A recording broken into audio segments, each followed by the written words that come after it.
ជំរាបសួរអ្នកទាំងអស់គ្នាពេលនេះសូមអញ្ជើញតាមដានរឿង Luffy បន្តទៀតកាលពីវីដេអូមុនយើងចាប់ត្រឹម Luffy កំពុងតែត្រៀមប្រយុទ្ធជាមួយនឹងកូនប្រុសទី10របស់ Big Mom ឈ្មោះ Cracker ចំណែក Nami ហើយនិង Pon កំពុងតែរត់គេចចេញពីពួក Homie ហើយនិងកូនស្រីទី8របស់ Big Mom ឈ្មោះ Broly ប៉ុន្តែ Nami មានវឹកហាត់របស់ Big Mom ដែលលោកឡោឲ្យនាងធ្វើឲ្យពួក Homie ខ្លាចមិនហ៊ានជាមួយនាងទេសូមរំលឹកថាពួក Homie គឺជារបស់ឬក៏សត្វដែល Big Mom បញ្ចូលព្រលឹងឬក៏អាយុជីវិតទៅឲ្យពួកគេធ្វើឲ្យពួកគេមានចលនាហើយចេះនិយាយដូចមនុស្សមុននឹងចូលដល់ការប្រយុទ្ធគ្នារវាង Luffy ហើយនិង Cracker ខ្ញុំសូមនាំអ្នកទាំងអស់គ្នាទៅមើលរឿងរ៉ាវទាក់ទងជាមួយនឹង Sanji ដែលកើតឡើងក្នុងពេលជាមួយគ្នាពេលដែលក្រុមរបស់ Luffy មកដល់ Whole Cake Island ពេលនោះ Sanji កំពុងតែនៅនគររបស់គាត់ដែលមានឈ្មោះថានគរជើម៉ាហើយមានថ្ងៃមួយគាត់បានដើរទៅឃើញកន្លែងជញ្ជាំងប្រេះស្រាំដែលវាជាកន្លែងដែលគាត់ធ្លាប់មានអនុស្សាវរីយ៍ជួចចិត្តជាមួយបងប្អូនរបស់គាត់នៅទីនោះផងដែរគាត់បានជួបជាមួយនឹងប្អូនរបស់គាត់ឈ្មោះយ៉នជីពេលនោះយ៉នជីដូចជាអត់មានការនឹករលឹកដល់បងប្រុសអីបន្តិចសោះមានតែពាក្យសម្ដីឌឺដងឡក់លើយថាស្មានតែងាប់បាត់ហើយអញ្ចឹងទៅហើយសាន់ជីក៏បានតបថាគាត់កាត់ការគ្រួសារនឹងចោលហើយគាត់គ្មានពាក្យអីនិយាយជាមួយនឹងយ៉ននីទេអញ្ជើញយ៉នជីនឹងនៅឲ្យតែឆ្ងាយពីគាត់ទៅដល់ពេលសាន់ជីនិយាយលយពេកអញ្ចឹងយ៉នជីក៏ខឹងហើយស្ទុះទៅវិញសាន់ជីឲ្យប៉ះគ្នាមកប្រាវប៉ុន្តែមិនដឹងថាលទ្ធផលយ៉ាងណាទេពេលនេះសូមចាប់អារម្មណ៍ទៅមើលរឿងតាក់ទងជាមួយនគរជើម៉ាមួយផ្លេតនគរជើម៉ាគឺជានគរដែលកើតឡើងពីការយកនាវាជាច្រើនយកមកផ្គុំគ្នានាវានីមួយមានដឹកប្រាសាទឬក៏ផ្ទះអីមួយអញ្ចឹងទៅហើយនៅពេលដែលនាវាច្រើនគ្នាទៅបង្កើតបានទៅជានគរជើម៉ាខ្លាំងខាងបច្ចេកវិទ្យានិងកម្លាំងទ័ពដែលគេហៅថាជើម៉ា Double Six ប្រជាជនដែលរស់នៅលើនគរនឹងភាគច្រើនជាមនុស្សប្រុសហើយជាទាហានមួយថ្ងៃពួកគេហាត់រៀនវិជ្ជាគុនមិនសូវបានជាមានពេលសម្រាប់ប៉ុន្មានទេក្រឡេកទៅមើលថ្ងៃនេះរេជូមានពេលទំនេរក៏បានមកសួរសុខទុក្ខគាត់ហើយមើលទៅសាន់ជីក៏មិនដូចជាមិនសូវស្វាគមន៍បងស្រីរបស់ខ្លួនដែរប៉ុន្តែរេជូមិនខ្វល់ទេនាងនៅតែនិយាយរកសាន់ជីដូចធម្មតានៅថ្ងៃនោះពួកគេបាននិយាយអំពីរូបថតនៅលើជញ្ជាំងអ្នកដែលឈរនៅខាងលើនឹងគឺជាប៉ារបស់សាន់ជីឈ្មោះថាវីស្មូកតចំណែកអ្នកដែលគាត់បានបង្ក្រាបបាននេះគឺជាស្ដេចនគរទាំង4នៅសមុទ្រខាងជើងនេះហើយគឺជាមូលហេតុដែលប៉ារបស់សាន់ជីឡើងធ្វើជាស្ដេចនៅសមុទ្រខាងជើងពេលនោះរេជូបានសួរសាន់ជីថាហេតុអីបានជាមិនចង់ធ្វើព្រះបុត្រាបើជាចង់ធ្វើចោលសមុទ្រទៅវិញហើយសាន់ជីនិយាយចូលសាច់ការវិញរេជូបានលើកឡើងពីហេតុផលសមរម្យមួយថាគ្រួសារវីស្មូខ្លាំងខាងវិទ្យាសាស្ត្រយោធាបញ្ជូនទៅកងទ័ពក្រុមអាចារ្យទៅជួយច្បាំងគេក៏មិនខ្វះលុយចាយដែរអារឿងវ័យកាប់ចាក់បដូរជីវិតអីហ្នឹងទុកឲ្យក្រុមអាចារ្យធ្វើទៅមិនបាច់តែធ្វើខ្លួនឯងទេប៉ុន្តែទោះជាហេតុផលរបស់រាជូសំយ៉ាងណាក៏ត្រឡប់ទៅមើលការប្រយុទ្ធគ្នារវាងសាន់ជីហើយនិងចែកវិញមានអ្នកចូលរួមមើលយ៉ាងច្រើនកកកពេលនេះវាគឺជាការប្រកួតដ៏កម្រមួយមិនងាយបានឃើញទេនិយាយចូលសាច់ការវិញរេជូបានលើកឡើងពីហេតុផលសមរម្យមួយថាគ្រួសារវិនស្មូខ្លាំងខាងវិទ្យាសាស្ត្រយោធាបញ្ជូនទៅកងទ័ពក្រុមអាចារ្យទៅជួយច្បាំងគេក៏មិនខ្វះលុយចាយដែរអារឿងវ័យកាប់ចាក់បដូរជីវិតអីហ្នឹងទុកឲ្យក្រុមអាចារ្យធ្វើទៅមិនបាច់តែធ្វើខ្លួនឯងទេប៉ុន្តែទោះជាហេតុផលរបស់រាជូសំយ៉ាងណាក៏ដោយក៏សាន់ជីនៅតែបដិសេធមិនព្រមរៀបការដែរបន្ទាប់មកចែកដែលជាប៉ារបស់សាន់ជីបានដើរចូលទៅដល់ក្នុងបន្ទប់នោះនៅពេលដែលបានជួបប៉ារបស់គាត់សាន់ជីមិនបានសម្ដែងការគោរពទេសម្ដីដែលគាត់ប្រើនិយាយជាមួយនឹងប៉ារបស់គាត់ទៀតសោតពោពេញទៅដោយភាពគំរោះគំរើយនៅពេលនោះចែកបានបន្ទោសសាន់ជីដែលវាយឲ្យយ៉ាន់ជីត្រូវរបួសមុននឹងប៉ុន្តែសាន់ជីអាចបានសំទោសទេបែរជានិយាយអួតខ្លួនឯងថាមកពីគាត់ខ្លាំងដល់តែពេលអញ្ចឹងចែកការបបួលសាន់ជីចេញទៅក្រៅវាយដូរជាមួយគាត់កាត់ទៅមើលនៅប្រាសាទរបស់យ៉ាន់ជីបន្តិចពេលនេះអ្នកជំនាញកំពុងតែសេរីក្បាលឲ្យយ៉ាន់ជីដែលបានខូចត្រង់ទ្រាយដោយសារតែប្រយុទ្ធគ្នាជាមួយនឹងសាន់ជីព្រឹកមិញហើយដោយសារតែមើលទៅវាធ្ងន់ធ្ងរពេកអ្នកជំនាញត្រូវប្រើឧបករណ៍ខ្នាតធំទើបអាចជួយគាត់បាននៅឲ្យស្ងៀមមួយផ្លេតបន្ទាប់ពីបានប៉ះគ្នាអស់មួយទឹកពួកគាត់ក៏ឈប់និយាយគ្នាមួយផ្លេតសិនសាន់ជីនិយាយថាបើទោះជាគាត់រៀបការពេលរៀបការហើយគាត់នឹងត្រឡប់ទៅធ្វើជាចោរសមុទ្រវិញហើយចេតបានប្រាប់ថាបើធ្វើអញ្ចឹងមានន័យថាសាន់ជីក្បត់ហើយវានឹងនាំទុកដល់គ្រួសារត្រកូលវិនស្មូកទាំងមូលព្រោះប៊ីកម៉ាំច្បាស់ជាមិនលើកលែងឲ្យជាដាច់ខាតតែសាន់ជីតបថាកុំយកគាត់ទៅបញ្ចូលក្នុងគ្រួសារវិនស្មូកឲ្យសោះ បន្ទាប់មកគេបានកាត់ទៅមើលប្រវត្តិរបស់សាន់ជីបន្តិចសាន់ជីចូលចិត្តធ្វើម្ហូបតាំងពីតូចធ្វើឲ្យបងប្អូនរបស់គាត់មើលងាយគាត់ណាស់ព្រោះគិតថាសាន់ជីចូលចិត្តធ្វើអ្វីដែលអន់ហើយជាញឹកញាប់ពួកគេតែងតែធ្វើបាបសាន់ជីជួនកាលសាន់ជីក៏ចង់តដែរតែរាងកាយរបស់បងប្អូនរបស់គាត់តាន់ណាស់រីឯកម្លាំងក៏ខ្លាំងជាងគាត់ឆ្ងាយអញ្ចឹងបន្តមកគេកាត់ទៅមើលប្រវត្តិរបស់សាន់ជីបន្តិចសាន់ជីចូលចិត្តធ្វើម្ហូបតាំងពីតូចធ្វើឲ្យបងប្អូនរបស់គាត់មើលងាយគាត់ណាស់ព្រោះគិតថាសាន់ជីចូលចិត្តធ្វើរបស់អ្វីដែលអន់ហើយជាញឹកញាប់ពួកគេតែងតែធ្វើបាបសាន់ជីជួនកាលសាន់ជីក៏ចង់តដែរប៉ុន្តែរាងកាយរបស់បងប្អូនរបស់គាត់គឺតាន់ណាស់រីឯកម្លាំងក៏ខ្លាំងជាងគាត់ឆ្ងាយអញ្ចឹងហើយទើបសាន់ជីត្រូវបានបងប្អូនរបស់គាត់វាយឲ្យប៉ោងមុខគ្រប់ពេលរឿងហ្នឹងចែកដែលជាប៉ារបស់គាត់ក៏បានដឹងដែរហើយនៅពេលសិនជីសងអង្វរគាត់ជួយបែរជាចោលសម្ដីថាបើសិនជាសិននេះខ្សោយមិនអាចងើបឈរឡើងដោយខ្លួនឯងបន្តមកគេបានកាត់ទៅមើលប្រវត្តិរបស់សាន់ជីបន្តិចសាន់ជីចូលចិត្តធ្វើម្ហូបតាំងពីតូចធ្វើឲ្យបងប្អូនរបស់គាត់មើលងាយគាត់ណាស់ព្រោះគិតថាសាន់ជីចូលចិត្តធ្វើរបស់អ្វីដែលអន់ហើយជាញឹកញាប់ពួកគេតែងតែធ្វើបាបសាន់ជីជួនកាលសាន់ជីក៏ចង់តដៃដែរប៉ុន្តែរាងកាយរបស់បងប្អូនរបស់ពួកគាត់គឺតាន់ណាស់រីឯកម្លាំងក៏ខ្លាំងជាងគាត់ឆ្ងាយអញ្ចឹងហើយទើបសាន់ជីត្រូវបានបងប្អូនរបស់គាត់វាយឲ្យប៉ោងមុខគ្រប់ពេលរឿងនឹងចែកដែលជាប៉ារបស់គាត់ក៏បានដឹងដែរហើយនៅពេលដែលសាន់ជីសុំអង្វរឲ្យគាត់ជួយបែរជាចោលសម្ដីថាបើសិនជាសាន់ជីខ្សោយមិនអាចងើបឈរឡើងដោយខ្លួនឯងបានគាត់ចិញ្ចឹមសាន់ជីក៏អត់ប្រយោជន៍ដែរ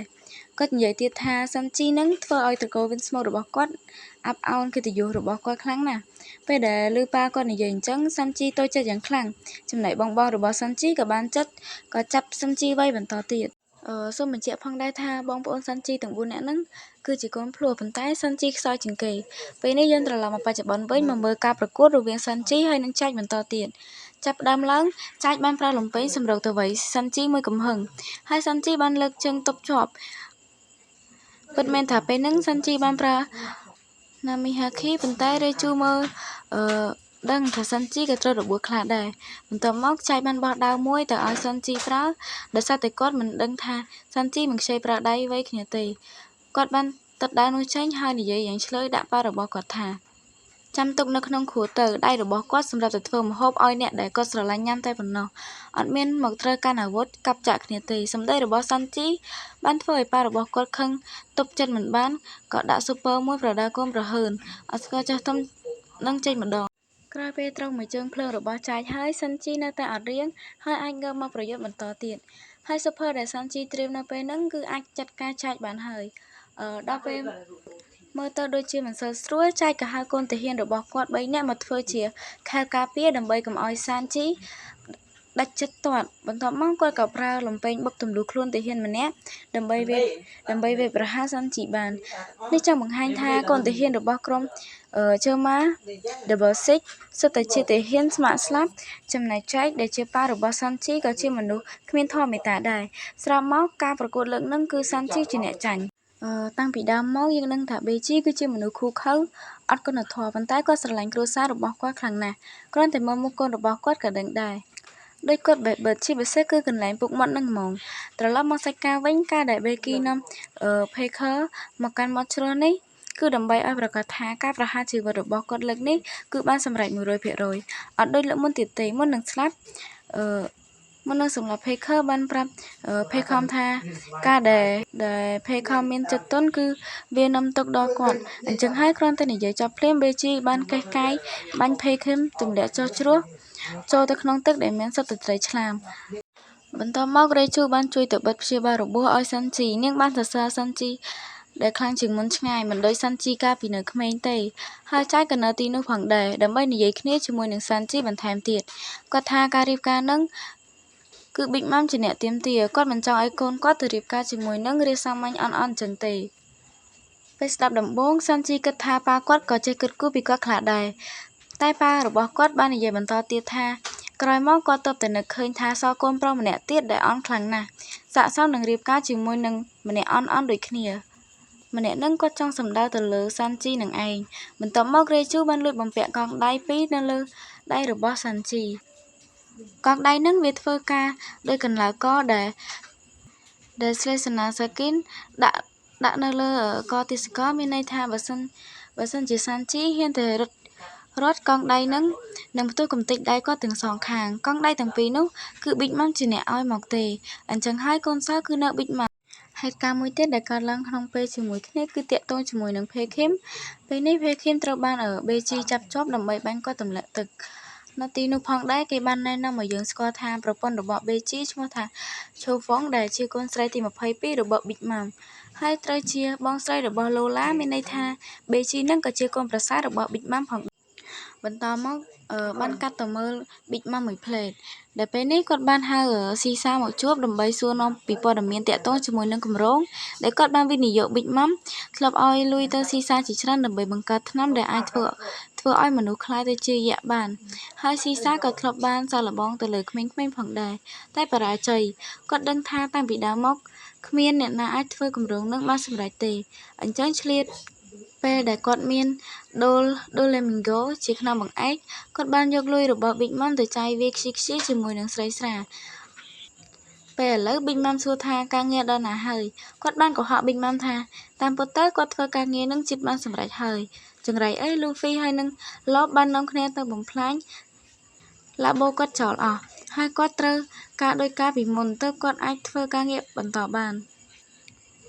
បើតាមការពិតទៅទោះបីជាមានឡាបូក៏គាត់មិនអាចធ្វើបានដែរនៅពេលនោះប៊ីកម៉ាំបានប្រាប់ថារដ្ឋមន្ត្រីក្រសួងស្ករគ្រាប់របស់គាត់មានឡាបូមួយធ្វើពីស្ករគ្រាប់ដែលយកលំនាំតាមឡាបូចាស់របស់ស៊ីសាហើយគាត់ឲ្យពេលវេលាស៊ីសា2អាទិត្យដើម្បីធ្វើការងារបន្តឲ្យបានសម្រេចដល់ពេលអញ្ចឹងស៊ីសាអស់លេសហើយញញឹមលេងសំតែម្ដងបន្ទាប់មករដ្ឋមន្ត្រីក្រសួងស្ករគ្រាប់របស់ប៊ីកម៉ាំឈ្មោះប្រូស្វេរ៉ូដែលជាកូនប្រុសរបស់គាត់ហើយត្រូវជាកូនប្រុសច្បងបាននាំស៊ីសាទៅមើលឡាបូនៅក្នុងដៃរបស់ស្វេរ៉ូនៅក្នុងដៃរបស់ស្វេរ៉ូមានបេះដូងរបស់ស៊ីសាដែលបេះដូងរបស់គាត់នឹងសាន់ជីបានឲ្យទៅវីតូកាលពីថ្ងៃមុនពេលហ្នឹងផូរ៉ូសេរ៉ូបានច្របាច់បេះដូងរបស់ស៊ីសាលេងដើម្បីប្រមាណគាត់កុំឲ្យប្រើល្បិចប្រូស្វេរ៉ូនិយាយថាក្រោយពេល2អាទិត្យបើសិនជាស៊ីសាធ្វើការងារមិនបានសម្រេចទេក៏នឹងធ្វើឲ្យស៊ីសាខ្លាចទៅជាស្ករគ្រាប់ដល់ពេលអញ្ចឹងឆក់ខើក៏នឹកឃើញស្វែងរកមើលសាន់ជីតាមរយៈកញ្ចក់ទាំងអស់នោះត្រឡប់ទៅមើលលូហ្វីវិញពេលនេះក៏កំពុងតែប្រយុទ្ធគ្នាជាមួយនឹងក្រាខឺហើយដោយសារតែដឹងថាក្រាខឺនឹងខ្លាំងមិនធម្មតាលូហ្វីក៏ចាប់ផ្ដើមប្រើស្គែទី2លោទៅវាយគាត់តែម្ដងប៉ុន្តែគួរឲ្យសោកស្ដាយណាស់ការវាយនៅលើនោះមិនអាចធ្វើអ្វីក្រាខឺបាននោះទេជាការតបស្នងក្រាខឺក៏បានដកដៃចេញកាន់តែច្រើនទៅហើយក៏បានវាយបកមកកាន់លូហ្វីវិញនៅពេលនោះក្រាខឺបានប្រើដាវ3ចាក់ទៅលូហ្វីពិតមែនប៉ុន្តែលូហ្វីបានប្រើហាហ្គីទប់ជាប់ប៉ុន្តែគាត់បានខ្ទាតឆ្ងាយរហូតដល់កន្លែងរបស់ណាមីបន្តិចក្រោយមកក្រាខឺក៏បានទៅតាមដល់ទីនោះផងដែរហើយគាត់បានបណ្ដុះដៃបណ្ដុះជើងថែមទៀតដើម្បីសញ្ញែងលូហ្វីហើយនឹងណាមីប៉ុន្តែការដែលក្រាខឺមានដៃច្រើនជើងច្រើនហ្នឹងមិនបានធ្វើឲ្យលូហ្វីខ្លាចទេពេលនោះលូហ្វីបានប្រើហាគីទី2សម្រុកទៅម្ដងទៀតតែវាយក្រាខឺអត់រង្គើសោះហើយថែមទាំងត្រូវបានក្រាខឺទាត់ពីជើងត្រឡប់ថយក្រោយវិញដោយសារតែមិនអស់ចិត្តលូហ្វីក៏ប្រើហាគីទី3លោទៅវាយវិញម្ដងតែបានត្រឹមតែធ្វើឲ្យថយក្រោយមួយចម្អាមតែប៉ុណ្ណោះដល់ពេលក្រាខឺវាយបកវិញប៊ីសទក់សាច់កាត់ទៅមើលឆោផើហើយនឹងខេរ៉ាត់មួយផ្លេតពេលនេះពួកគេទាំងពីរកំពុងទៅនៅក្នុងពិភពកញ្ចក់សូមរំលឹកថាកាលពីវីដេអូមុនប្រូរ៉ូឡេបានចាប់ពួកគេទាំងពីរនាក់ដាក់ចូលទៅក្នុងកញ្ចក់នៅទីនោះពួកគេបានឃើញមានកញ្ចក់ឆ្លុះជាច្រើនហើយដោយសារតែចង់ដឹងពួកគេក៏នាំគ្នាទៅមើលកញ្ចក់មួយដែលនៅក្បែរនោះគ្រាន់តែថាការធ្វើដំណើររបស់ពួកគេរៀងពិបាកបន្តិចដោយសារតែប្រូរ៉ូឡេបានចងដៃជើងពួកគេជាប់ជាមួយនឹងដុំដៃប៉ុន្តែទោះជាយ៉ាងណាក៏ពួកគេបានតស៊ូរហូតដល់គោលដៅនៅក្នុងកញ្ចក់នីមួយៗពួកគេអាចមើលឃើញផ្ទះប្រជាជនផ្សេងៗគ្នាមានន័យថាកញ្ចក់នីមួយៗមានទំនាក់ទំនងជាមួយនឹងកញ្ចក់ទាំងអស់ទូទាំងកោះ Whole Cake Island ទុនសារីដោហើយនឹងកុកក៏ចង់រត់គេចតែណាមីឃើញតាន់អាមួយនេះអ្នកនាំអាតហើយនឹងពេលនោះណាមីបាននិយាយថាចាប់ពីពេលនេះតទៅ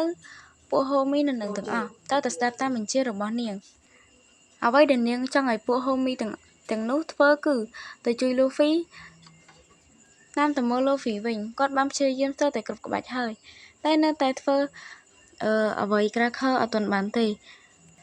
ហើយត្រូវបានក្រាខើវាយបកមកវិញឡើងចាស់ដៃបន្ទាប់មកក្រាខើបានទៅសង្កត់លូហ្វីហើយនិយាយប្រាប់លូហ្វីថា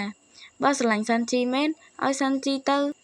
រៀបការរស់នៅលក្ខណៈជាកូនស្ដេចទៅវាសុខស្រួលជាងទៅធ្វើជាចោរសមុទ្រថោកទាបដូចលូហ្វីពាក្យសម្ដីមើលងាយរបស់ក្រាខើបានធ្វើឲ្យលូហ្វីខឹងដល់កំពូលហើយក៏ចាប់ផ្ដើមប្រើហាគីទី4ពេលឃើញលូហ្វីត្រូវបានក្រាខើវាយឡើងតដែររួចអញ្ចឹងណាមីរន្ធត់ចិត្តណាស់នេះត្រឹមតែជាកូនចៅម្នាក់របស់ប៊ីកម៉ាំផងចេះទម្លាក់ប៊ីកម៉ាំទៀតបើដឹងអាខ្លាំងយ៉ាងណាទេពេលនោះណាមីក៏ចង់រត់តាមទៅជួយលូហ្វីដែរប៉ុន្តែប្រូលេបានចេញមកបន្ទាប់មកប្រូលេបានទម្លាក់កញ្ចក់មួយផ្ទាំងចុះមកដីហើយក្រោយមកក៏មានដៃផុសចេញពីកញ្ចក់នោះមកចង់ចាប់ជើងណាមីទាញយកទៅសំណាងដែរដែលផលនៅក្បែរនោះបានប្រមូលភាពក្លាហានទៅជួយវាយរំដោះណាមីឲ្យរួចខ្លួនមកវិញបន្តមកឆ្លៀតពេលដែលរ៉ូលេរវល់តែនិយាយភ្លេចខ្លួនណាមីក៏ប្រើស៊ុបភើរន្ទះទៅបាញ់នាងឲ្យសន្លប់បន្ទាប់មកណាមីក៏បានដក Fever Cup របស់ Big Mom ចេញមកដើម្បីបន្លាយពោះហូមីពេលឃើញសភាពមិនស្រួលក្រោយពីត្រូវមួយដៃរបស់លូហ្វីក្រាខើលែងហ៊ានមើលងាយលូហ្វីទៀតហើយក៏ងើបឡើងប្រយុទ្ធជាមួយនឹងលូហ្វីបន្តទៀតការប្រយុទ្ធនៅលើកនេះមិនយូរទេពួកគេប៉ះគ្នាតែបានតែមិនប្រើទេលូហ្វីបានវាយបំបាក់ដៃរបស់ក្រាខើហើយហួសទៅវាយបំបែកខ្លួនរបស់ក្រាខើយ៉ាងខ្ទេចដាច់ជាពីរប៉ុណ្ណឹងហើយនៅតែមិនទាន់ចប់រឿងទៀតពេលនោះស្រាប់តែមានមនុស្សម្នាក់ងើបចេញពីខ្លួនរបស់ក្រាខើ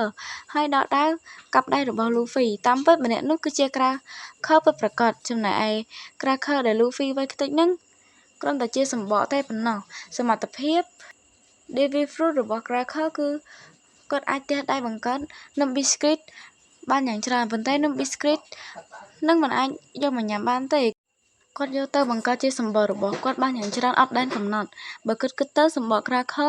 តែមួយលូហ្វីប្រើកម្លាំងអស់ជាច្រើនទម្រាំតែវាយបែកចេះទម្រាំតែសម្បករបស់ក្រាខើច្រើនអត់ដែនកំណត់ទៀតតើលូហ្វីទប់ទល់យ៉ាងម៉េចទៅសូមកុំភ្លេចថាហាគីទី4របស់លោកចំណែកកម្លាំងធាតុហាគីច្រើនណាស់មិនយូរទេលូហ្វីនឹងធូរសំប៉ែតដូចជាពីតប៉ង់ធូរខ្យល់អញ្ចឹងសម្រាប់រឿងនេះផងដែរខ្ញុំសូមស្រាត្រឹមតែប៉ុណ្ណេះសិនសូមអរគុណអ្នកទាំងអស់គ្នាដែលបានតាមដានទស្សនារឿងនេះជាមួយខ្ញុំបើសិនជាអ្នកទាំងអស់គ្នាយល់ថារឿងនេះល្អមើលសូមកុំភ្លេចជួយចុច like ជួយ comment ម្នាក់មួយហើយនិងជួយ subscribe ផង